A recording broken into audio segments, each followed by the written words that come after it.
Então, vamos lá. Em relação aí à hipnose, né, que a gente tem visto um colega da gente quando compartilhou um artigo relacionado à parte fisiológica, a mudanças, principalmente na parte do seio, e houve aquele rebuliço todo com o pessoal, né? O pessoal ficou curioso para saber como é que faz para trabalhar essas configurações fisiológicas, como é que faz para trabalhar essas configurações fisiológicas no Yeah. organismo dos indivíduos. Então tá tranquilo. Eu preparei aqui o material para o pessoal para falar sobre isso. Então a gente tinha que entender alguns mecanismos também de funcionamento orgânico, né, para poder trabalhar essa parte fisiológica. Então, como é que se daria esse mecanismo de alteração? Vai ser simples. Nem tanto, mas vai ser simples. Então, essa mudança ela vai ser da seguinte forma. Temos que perceber aqui como é que vai dar o funcionamento aí da parte cerebral. Então, ele é o principal centro de regulação e controle das atividades corporais, sendo aí uma sede da consciência, do pensamento, da memória e da emoção. É ele, portanto, que permite ao homem identificar, perceber e interpretar o mundo que o rodeia. Então, ele é dividido em dois hemisférios, como a gente já sabe, né? Como hipnólogo, vamos estar trabalhando aí toda essa região cerebral. Então, cada hemisfério contém aí 5 lóbulos. O lóbulo frontal, que está associado à atividade motora, articulação da fala, pensamento e planejamento, também responsável por cognição e memória. Temos o lobo parietal, responde pela interpretação das sensações e pela orientação do corpo. O lóbulo occipital, interpreta aí a visão. Temos os lóbulos temporais, que ele vai estar responsável pelas emoções e memória, né, que são trabalhadas, fornecendo aí ao indivíduo a capacidade de identificar e interpretar objetos ao recuperar informações expressadas. Então, temos o córtex cerebral, que ele corresponde à chamada mais externa do órgão, formado por tecido rugoso de cerca de 2 milímetros de espessura, sendo aí um importante local do processamento neural responsável por funções complexas como memória, atenção, consciência, linguagem, percepção e pensamento. Então, quando você vai colocar lá o indivíduo em algum tipo de transe, você vai estar trabalhando bastante com essas regiões, certo, no cérebro. Principalmente quando você coloca lá em relação à percepção, quando você está fazendo uma indução de, vamos supor aí, a pessoa comer cebola. Então, você está alterando aí a percepção, né, em relação ao sabor. Então, você também vai estar trabalhando com o córtex cerebral desse indivíduo. A base do cérebro é composta por gânglios basais, tálamo e hipotálamo, atuando na coordenação de movimentos, organização de transmissão e recepção das informações sensoriais e também das atividades automáticas do corpo, respectivamente.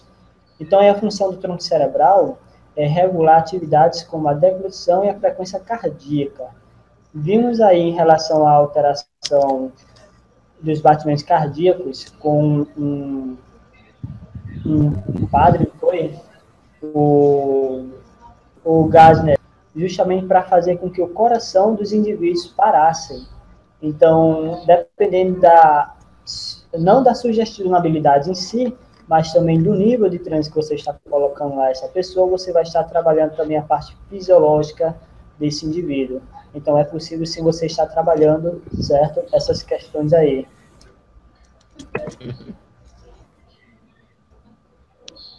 Então, para que você possa trabalhar essas partes, a gente é possível ver em relação à comunicação cerebral, ou seja, os neurônios, que constituem aí a maior parte do cérebro, né? Então, a primeira tem a função de dar suporte, que é a glia, e proteger a segunda, que são os neurônios, que eles são responsáveis justamente por esse fator de respostas, assim também como o sistema nervoso. Aí temos o neurônio, que conduz ao estímulo sobre a forma de impulsos nervosos pelas cadeias neuronais, certo? Então, como vocês podem ver aí toda essa estrutura, elas vão ser responsáveis aí pelo processo da informação que vai ser passado para todo o teu organismo, ok? Então, são essas estruturas aqui, ó, que a gente também vai estar trabalhando por meio da hipnose. Então, é super importante você ter um conhecimento também da base de funcionamento cerebral. Então, o hipnólogo, ou seja, é aquele profissional que vai estudar a hipnose. Não só a sua técnica, mas também como é que funciona. Então, temos aí a comunicação entre esses neurônios, que é realizada por meio de produtos químicos, e neurotransmissores, que é onde entra também a parte da fisiologia, que esses produtos químicos, esses neurotransmissores, são transmitidos pelas sinapses. Então, sinapses são aí, né, alguns dos fatores biológicos que também estaremos trabalhando. Então, temos aqui uma demonstração de uma sinapse, em que vocês podem estar observando aí, ó, a parte da fisiologia, que é tudo isso aqui, ó, que está sendo transportado, certo? Transmitido por meio aí para gerar as informações e as percepções orgânicas. Então, você pode estar alterando aí e estimulando também, né, determinados órgãos, inclusive aí o sistema imunológico. Então, só resta você saber como trabalhar e como você vai fazer para trabalhar determinadas regiões. O nosso sentido, como visão, olfato, audição, tato, paladar, ele recebe informações do mundo que nos rodeia. Estas mensagens são enviadas como impulsos sensoriais, primeiramente ao tálamo, como foi visto, e depois para a região do córtex cerebral específica de cada sentido.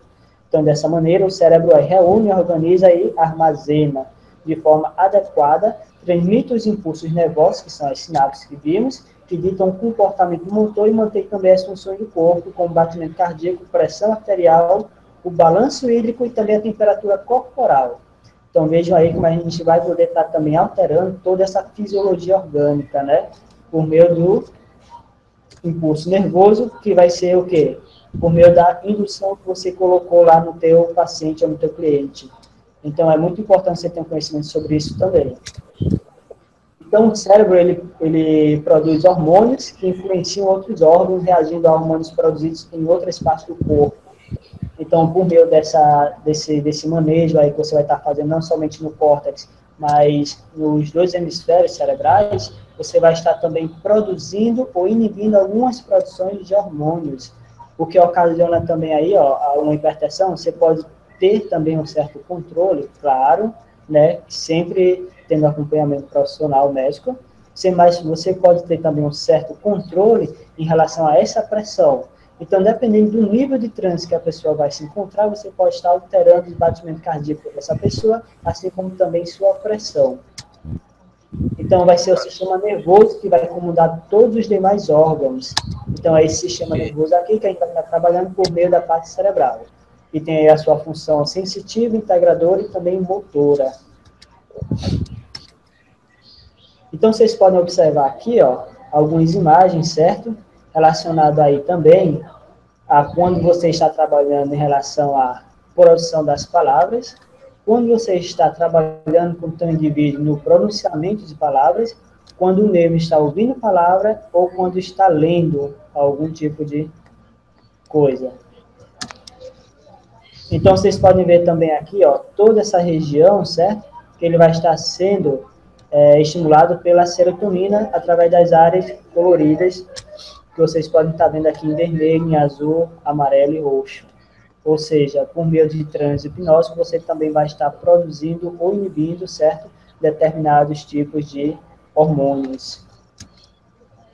Então, Ferreira, ele já destacava que durante o processo hipnótico se observa uma redução do fluxo sanguíneo cerebral no córtex parietal. Então, assim como há também um acréscimo do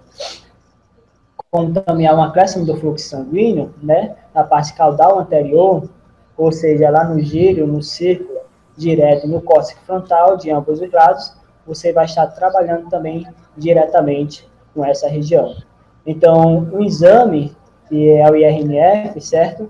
Ou seja, a ressonância magnética funcional, ele vai estar aí detectando minúsculas variações do fluxo sanguíneo, o que vai estar comprovando aqui o que Ferreira já tem nos falado. Então, o exame é feito medindo-se o nível de oxigenação no sangue, nas áreas mais ativas, gerando também aí a imagem de alta resolução, muito mais nítida e precisa do que o anterior. Então, vamos ver aqui em relação à parte estimulada, né, durante o exame de ressonância magnética funcional, que vocês podem ver aqui, ó, toda essa região, principalmente a parte em vermelho, que está altamente, certo, excitada. Então, os estudos realizados com o ecoencefalograma durante os processos hipnóticos, né, dão indicativo aí de que, tanto com a atenção focalizada no processo hipnótico, ao ouvir sugestão de pálpebras pesada, cansado e tudo mais, por exemplo, há nos indivíduos uma suscetível, uma baixa de atividade em alguns círculos cerebrais nos lóbulos frontais responsáveis pelo planejamento e comportamento do indivíduo. Por isso que, por meio da hipnose, nós trabalhamos todo esse contexto com o nosso paciente ou com o nosso cliente. Então, alguns colaboradores, né, eles referem a estudos de Cooper em veteranos de guerra, os quais apresentam alterações verificáveis nos padrões de do encefalograma quando em regressão hipnótica.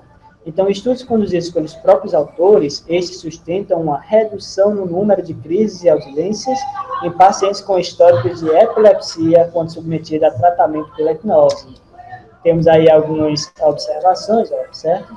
Temos aqui alguns exames, já quais poderão estar observando essa região aqui, ó, de maior excitação, ok? Que vai estar aí sendo também induzido, e também tendo aí o paciente em relação a uma crise de epilepsia. Então, temos aí também esses níveis aí cerebrais, que vão estar o beta, o alfa, o teta e o delta, certo? Do quais também vocês poderão estar trabalhando, principalmente quando se diz em relação a quem vai trabalhar com a terapia bineural. São aqueles sons também que foi falado bastante no grupo.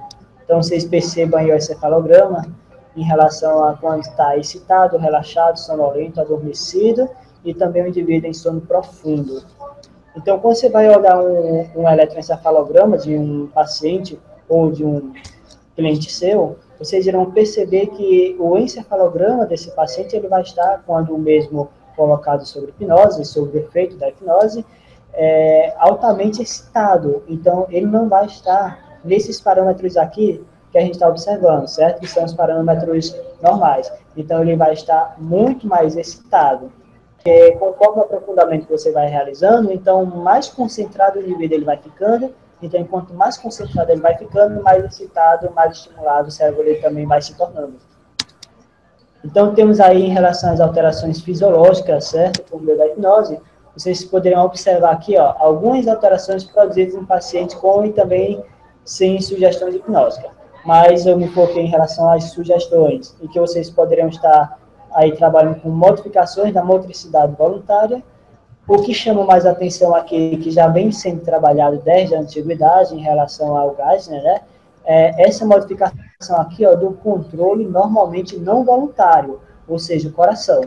Então, você pode estar perguntando, mas como é que eu vou fazer essas alterações no meu paciente, ou se essas alterações realmente são possíveis, como é que eu vou estar realizando? Você tem que ter um conhecimento também em relação ao aprofundamento de transe, então você tem que estudar um pouco sobre a escala de transe. Em relação a essas modificações, certo? Do qual são involuntárias, ou seja, o coração, vasos sanguíneos e tudo mais, um exemplo bem prático é quando você vai estar colocando uma agulha no paciente ou no cliente, ou até mesmo na hipnose de palco, para uma demonstração de que o paciente ele não está sentindo dor. Já naquela sugestão, já naquela indução, o próprio paciente, né, ele já colocou toda a modificação fisiológica necessária para que ele mesmo não pudesse sofrer essa dor, ou até mesmo quando você coloca lá, quando está retirando a agulha, para que o teu cliente, ou a pessoa que está participando lá do teu show, ele não venha ter sangramento, ou seja, vasoconstricção, que você vai realizar com esse indivíduo, ele vai ser também aí uma modificação do controle que não é voluntário, ou seja, você já tem aí, né, comprovação de que realmente você pode estar alterando essa fisiologia do paciente, quando você realmente sabe o que você está fazendo, que realmente você tem que estar trabalhando, ou seja, cada região específica do cérebro. Então, temos aí algumas modificações também metabólicas, né, como glicemia, leucócitos e tudo mais. Teve relatos também de pessoas que conseguiram até uma certa produção de álcool no sangue, colocando o indivíduo em uma indução que fizesse com que ele lembrasse uma determinada situação na vida em que ele ficou altamente bêbado. Então, a gente vê aí também essas alterações fisiológicas. Então, quando você coloca em alteração também nas funções mentais, ou seja, você está trabalhando diretamente com isso, você vai trabalhar também o quê? Com os sensoriais em relação ao quê? Ilusões e alucinações, em que você, em determinado nível, vai colocar lá uma alucinação ou uma ilusão para um indivíduo que está participando também aí da hipnose. Então, com isso, você também vai poder dessensibilizar a fobia, desenvolver capacidades criativas e outras coisas em relação a alterações de respostas sobre a hipnose. Então, algumas alterações observáveis durante a hipnose do indivíduo, certo? Você vai ver aí o relaxamento muscular, como da face, mandíbula, pescoço, musculatura em geral. Temos aí algumas mudanças também na cor da pele, você vai perceber uma certa palidez, certo? Então, são alguns sinais que as pessoas que você está induzindo realmente estão lá sobre o transe hipnótico. Então, o que eu falei para vocês em relação a aprofundamento, certo? Vocês vão trabalhar com essas alterações. O aprofundamento, ele se torna importante e viável, não só de uma forma didática, mas também de uma forma que você vai estar trabalhando com determinadas regiões, porque eu pego como exemplo aqui, até o que o próprio Carreiro, ele também aborda bastante, né? Que é a escala de Leckrone. Então, a escala de Leckrone, eles tem 5 fases, e essas 5 fases, ela é dividida de 1 a 50 no seu total. Ou seja, das 5 fases, a gente tem também aí as subfases, que são mais 50, ok? E você vai ter a certeza que o teu paciente vai estar, o indivíduo vai estar em determinado tipo de transe, no qual você vai estar trabalhando determinada situação. Então, temos a fase 1, né, que é a hipnodal, a 2, que é a transe ligeiro, 3, que é a transe médio, 4, o profundo ou sonambúlico, e temos aí o 5, que vai ser o transe pleno. Então, 98% dos candidatos, eles são hipnotizáveis e, quando submetidos à hipnose, pelo menos se enquadram na fase 1, que é a fase hipnoidal. Então, mostra uma expressão de cansaço, frequentemente tremores nas pálpebras e contrações espasmódicas nos cantos da boca e nas mãos, aumentando aí também o batimento cardíaco. Não obstante também os sintomas, esta fase não é considerada como um transe perfeito. Então, porque a pessoa também vai estar saindo aí a qualquer momento, né? Algumas dessas características que a gente pode estar vendo na fase 1 são que o fechamento dos olhos, aparentemente vai ter uma sonolência, o tremor nas pálpebras, contração espasmódica e relaxamento mental e físico, aumentando também aí o batimento cardíaco. Ok? Então, qualquer dúvida ou qualquer outro esclarecimento que queiram vir a ter, é só entrar em contato aí com o Instituto e aí teremos o maior prazer e satisfação de estar passando para o pessoal algumas dessas informações. Mas é porque tem algumas escolas que não trabalham muito com essa parte do transe hipnótico, né, em relação às escalas. Ou a pessoa está em transe, ou a pessoa não está em transe. Algumas escolas já trabalham dessa forma. Mas já o Instituto, assim, também compartilhando um pouco do que o Carreiro vem ensinando, até porque também já estudei com ele algumas coisas, o que é que a gente faz? A gente trabalha com as escalas porque se torna de uma forma mais fácil para você fazer determinadas sugestões ou você fazer determinados trabalhos, certo? Com o indivíduo com uma certa segurança. Você sabendo que o indivíduo lá está realmente adequado para aquela sugestão, para aquela sugestionabilidade que você vai estar passando para ele. Quando você não trabalha com essas escalas, fica um pouco mais complicado, porque tudo bem, a pessoa vai estar em transe, está em transe. Mas aí, como é que eu vou trabalhar determinada situação, correndo o risco também dessa pessoa estar saindo do transe por não ter, vamos supor assim, aprofundado esse transe ao nível mais adequado para aquilo que eu vou trabalhar. Em Portugal, nem tanto aqui no Brasil, mas em Portugal, trabalha-se muito também com essa situação aí de anestesia e hipnoanestesia, né, com os pacientes, principalmente para aqueles que têm uma certa rejeição como é que eu posso dizer, aos anestésicos para poder fazer a operação. Ou seja, tem certas pessoas que têm alergia a medicações. Então, não posso estar utilizando anestesia para o paciente, mas o paciente precisa dessa cirurgia Então, a gente também pode estar trabalhando aí com essa outra abordagem, que vai ser a hipnose na cirurgia. Se você quiser aprender um pouco mais, então é só entrar no Instituto, certo? Fazer lá sua matrícula, fazemos curso em toda a região brasileira, então não tem nenhum problema aí. Então, falou aí, galera. Até mais, Alex. Satisfação aí. Obrigado.